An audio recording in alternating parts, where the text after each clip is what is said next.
So I grew up in a Christian family, so I totally get your sentiments, and by no means am I trying to downplay or change anybody's religious views. However, I also think it's important to know the other stories or the other information that's out there from a different perspective. And honestly, if you think the Anunnaki creation story was eye-raising, you should definitely look into the Gnostic Christianity theory, where they talk about the Bible God being only the creator God, not the divine God. And they don't feel too keenly about him. So it's just different views out there. And right now, I'm checking them all out, and I'm gonna give them to y'all. I'm actually, let me know if y'all want me to do the whole Gnostic Christianity next. I got something real important to tell you all. I've been posting about Antarctica and how Antarctica has been a lot hotter than usual. It's been like 70 to 90 degrees hotter than it ever has been. The thing about it is they tried to lie and say it was just a warm front. Warm fronts don't last almost a month. Antarctica has been so hot that it's melting at a high degree. And I want to talk about the Euphrates River as well. It's drying up tremendously. But why is this so important? These two things. One, there are fallen angels under Antarctica. Two, there are fallen angels under the Euphrates River as well. The fact that the Euphrates and Antarctica are decreasing at the same time, it's because the tribulation period is about to begin. If you read the book of Revelation, chapter 9, it will tell you about the fallen angels that will be released. They are underground right now and are about to be released. And the word of God says they're going to kill 1/3 of mankind. I still also believe that the angels that are going to pick us up, the good angels, not the fallen angels, the good angels are in Antarctica right now at the four corners of the earth to pick us up. I still believe that, but we'll see what happens, right? But the tribulation period is about to begin. The fallen angels will be released. And I'm talking about the fallen angels that were put in prisons on the ground. Just keep watch. Keep watch. Nobody in the media is talking about this. Pause to read everything you're about to see. Pause to read. Pause to read. Pause to read. Pause to read. Pause to read. Nobody's talking about this, part 2. Now, I really believe that there's Klans members, military members, police officers, undercover operation across the country where they are wearing these silicone masks, these latex masks, where they look like black people. You can put these masks on, and again, they cover your shoulders, they cover your whole face, and you can put gloves, hands on, and you look just like a black person, and you wouldn't be able to pay attention, you wouldn't be able to know. Just like the white dude that robbed the bank. They even arrested a black dude who looked like him, but he was wearing one of these masks and he robbed the bank. And the only reason he got caught because his wife or ex-girlfriend told the police that he had that mask and he was the one that robbed the bank. This is him.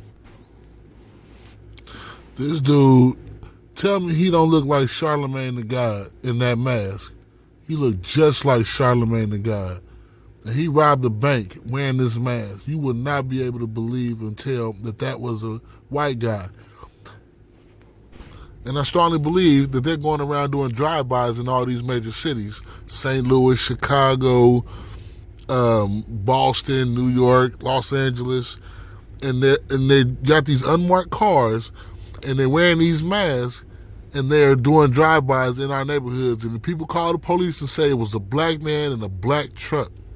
They need to check the police records and see how many drive-bys have been black people in black trucks or black SUVs. Because I'm telling you, a lot of people in the hood have been talking about these black SUVs driving through their neighborhoods at night. All these women coming up missing, 10,000 or more women missing, black women missing across the country, because I believe this is a thing that they're doing. And it's not just white people. This black dude wore a white mask and robbed some establishments and some businesses. So it's not just white people, but I strongly believe that there's a group of militia out there wearing these silicone masks that make you look like an entirely different person, and committing crimes and committing murders and doing drive-bys and kidnapping people, wearing these masks, driving unmarked SUVs. I really believe it's military personnel, police, and straight up racist Klanmen that's got some secret organization that's doing this across the country. When people wonder why did the Black Power movement lose steam in the late 60s and early 70s, it wasn't just simply because of the blatant infiltration by FBI and CIA, but it was getting the leadership to completely cut themselves off from the existing black institutions. Now, in my earlier video when I talked about playing on the ignorance of underinformed black people and white supremacists actually turning us against the institutions that we built, here is a perfect example. Now, I don't really need to look up the Prince Hall Masons because I happen to be one of the grand historians for the jurisdiction of Massachusetts.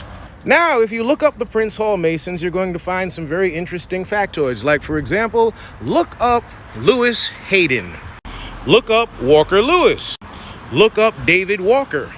Look up who printed the original, or I should say published, the original version of the appeal in its entirety. Look up who orchestrated the Underground Railroad on the other side, aside from the Quakers, who get all the credit. Now, what you want to do is look up who built a lot of the hospitals and schools and various institutions during segregation available to black people and for the benefit of black people. Now, full disclosure, once upon a time, I completely bought into the whole conspiracy theorist bullshit against the Prince Hall Masons. And then doing the research told me, okay, I was wrong. If you happen to be in the New York City area and have access to the Schomburg Collection, located on 135th and Lenox Avenue, strongly suggest visiting that. One of the greatest repositories of Afrocentric information and documents. And the collection used to belong to Arturo Schomburg, who, by the way, was the Grand Secretary for the Prince Hall Grand Lodge of New York. See, the powers that be were terrified of the influence that the Prince Hall Masons had. So during the height of the Civil Rights era and the Black Power movement, infiltrators got into the ears of the young activists.